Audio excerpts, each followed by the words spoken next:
Hello guys, welcome back to my channel. Good morning guys. ഞാൻ ചായ അടിക്കാൻ പോവാണ്. ഉപ്മാവും പിന്നെ ബിസ്ക്കറ്റും പിന്നെ ഒരു പഴവും ചായയും ഉണ്ടായിരുന്നു. പിന്നെ നേരെ ഞാൻ പഠിക്കാൻ പോവാണ്. ബിക്കോസ് എനിക്ക് സെക്കൻഡ് സെം എക്സാം അടുത്തു. അപ്പോൾ അതുകൊണ്ട് തന്നെ ഞാൻ പഠിക്കുകയാണ്. ടൂറിസമാണ് പഠിക്കുന്നത് ഇപ്പം. അപ്പോൾ ടൂറിസത്തിൻ്റെ ക്വസ്റ്റ്യൻ പേപ്പർ ലാപ്പിൽ നോക്കിയിട്ട് അതിൻ്റെ ഓരോ മെയിൻ പോയിൻറ്റ്സ് നോക്കിയിട്ട് പഠിക്കുകയാണ്. അപ്പോൾ ഏതെല്ലാം ഇമ്പോർട്ടൻറ്റ് ക്വസ്റ്റ്യൻസ് മനസ്സിലാവുമല്ലോ. അപ്പോൾ ഞാൻ വിചാരിച്ചു എൻ്റെ സ്റ്റഡി ടേബിൾ നിങ്ങൾക്ക് വേണ്ടി കാണിക്കുകയാണ്. പിന്നെ ഒരു വീഡിയോയിൽ ഞാൻ ഫുള്ളായിട്ട് കാണിക്കുന്നതാണ്. ഇത് ജസ്റ്റ് ഞാൻ ഒരു സ്റ്റഡി ഏരിയ കാണിച്ചു തരാമെന്ന് വിചാരിച്ചു. പിന്നെ ഇതൊക്കെ എൻ്റെ റീഡിങ് ബുക്സാണ്. പിന്നെ എനിക്ക് വായിക്കാൻ ഭയങ്കര ഇഷ്ടമാണ് കേട്ടോ. അതുകൊണ്ടാണ് ഞാൻ ഒരുപാട് ബുക്സ് വാങ്ങിച്ചു വെക്കാറുണ്ട്. പിന്നെ അതിൻ്റെ അപ്പുറത്തെ കിടക്കുന്നത് ഹിസ്റ്ററി സെക്കൻഡ് സെമ്മിൻ്റെ ബുക്കാണ്. ഞാൻ എന്നെക്കുറിച്ചുള്ളൊരു ഇൻട്രോ വീഡിയോ എന്തായാലും വേഗം തന്നെ അപ്ലോഡ് ചെയ്യുന്നതാണ്. പിന്നെ നിങ്ങൾക്ക് എല്ലാവർക്കും മനസ്സിലാകണമല്ലോ ഞാൻ ആരാണ്, ഞാൻ എന്താണ്. അതൊരു ഇൻട്രോ ആയിട്ട് ഞാൻ എന്തായാലും ഇടുന്നതാണ്. പിന്നെ ഇപ്പം ഞാൻ പഠിക്കുകയാണ്. അപ്പോൾ എക്സാം ആയതുകൊണ്ട് തന്നെ നല്ല തിരക്കിലാണ്. അതാണ് ഞാൻ വീഡിയോസൊന്നും നല്ലോണം മെയിനായിട്ട് നോക്കിയിട്ട് ഇടാത്തത്.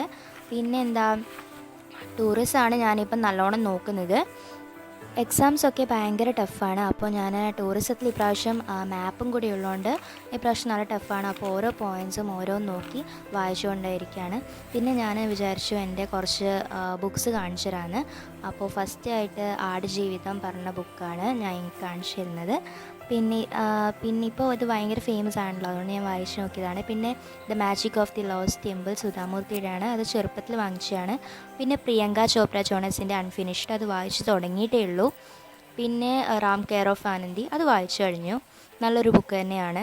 പിന്നെ ഇറ്റ് എൻഡ്സ് വിത്ത് അസ്, അത് പകുതിക്ക് നിൽക്കുന്നു. അത് ഓരോ ടൈമിലും ഓരോന്ന് ഞാൻ വായിക്കും, അങ്ങനെയാണ് കേട്ടോ. വൺ ഇന്ത്യൻ ഗേൾ ചേതൻ ഭഗത്തിൻ്റെയാണ്. അത് സൂപ്പർ ഒരു മാരേജ് ലൈഫ് സ്റ്റോറിയാണ് ഒരു ഗേളിൻ്റെ. പിന്നെ ഇഗ്നൈറ്റഡ് മൈൻഡ്സ് അബ്ദുൽ കലാമിൻ്റെയാണ്. ഇത് ജ്വലിക്കുന്ന മനസ്സിൽ മലയാളത്തിലാണ് ഏറ്റവും കൂടുതൽ അത് ഫേമസ്. പിന്നെ ഇന്ത്യാസ് ഏൻഷ്യൻ പാസ്റ്റ്, അത് ഹിസ്റ്ററിയിലെ ഒരു ബുക്കാണ്. ഇതും അതെ, ഹിസ്റ്ററി ഓഫ് മെഡീവൽ ഇന്ത്യ. അത് സിവിൽ സർവീസിനൊക്കെ നല്ല ഉപകാരമുള്ള ബുക്കാണ്. പിന്നെ മാധവിക്കുട്ടിയുടെ ഒരു ബുക്കുണ്ട്. പിന്നെ ഫാളിങ് ഫോർ എ കൊറിയൻ, അതൊരു നല്ലൊരു ലവ് സ്റ്റോറിയാണ്, നല്ലൊരു ബുക്കാണ്. പിന്നെ ഒരു ഡയറി ഉണ്ട്. അതൊക്കെ നിങ്ങൾക്ക് വെറുതെ എങ്ങനെ കാണിച്ചു തരാമെന്ന് വെച്ചു. എൻ്റെ സ്റ്റഡി ടേബിളിൻ്റെ മേലത്തെ എന്തെല്ലാം ഉള്ളത്. പിന്നെ ജസ്റ്റ് നോട്ട് പാഡ്. പിന്നെ ഒരു ചെറിയൊരു നോട്ടാണ്, ചെറിയൊരു നോട്ട്. അത് ഏതെങ്കിലും ഇമ്പോർട്ടൻ്റ് പോയിൻറ്റ്സ് എന്തെങ്കിലും എഴുതി വെക്കാം. പിന്നെ ഞാൻ ഉച്ചക്ക് ചോറ് കഴിക്കാനിരുന്നു. ചോറും വറവും ഒക്കെ ഉണ്ടായിരുന്നു. പിന്നെ ഞാൻ മാങ്ങയും പിന്നെ ഓറഞ്ചും കഴിക്കാമെന്ന് വെച്ചു. പിന്നെ ഇവിടെ നല്ല മഴയാട്ടോ, നല്ല മഴ എന്ന് വെച്ചാൽ അങ്ങനെ മഴയാണ്. ഇത് എൻ്റെ വീട്ടിലെ മേലത്തെ വ്യൂ ആണ് കേട്ടോ. നല്ല ഭംഗിയില്ലേ കാണാൻ. എൻ്റെ വീടിൻ്റെ മുമ്പിൽ ഒരുപാട് റബ്ബർ മരങ്ങളാണ് മുമ്പിലുള്ളതൊക്കെ. താഴത്തെ വ്യൂവും കൂടി ഞാൻ കാണിച്ചു തരാം.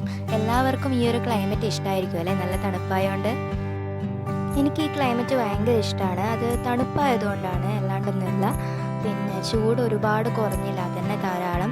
പിന്നെ ഇടയ്ക്കിടയ്ക്ക് ചൂട് വരുന്നുണ്ട്. പിന്നെ ഇന്നത്തെ വീഡിയോ ഇത്രയേ ഉള്ളൂ. അപ്പോൾ എല്ലാവരും എൻ്റെ ചാനൽ സബ്സ്ക്രൈബ് ചെയ്യുക. പുതിയതായി കാണുന്ന ആൾക്കാരും സബ്സ്ക്രൈബ് ചെയ്യുക. പിന്നെ എൻ്റെ വീഡിയോ ലൈക്ക് ചെയ്യുക. നിങ്ങളുടെ വാല്യുബിൾ ആയിട്ടുള്ള കമൻറ്റ്സ് താഴെ മെൻഷൻ ചെയ്യുക. അപ്പോൾ വീഡിയോസ് എല്ലാവരും ഷെയർ ചെയ്യുക. Thank you.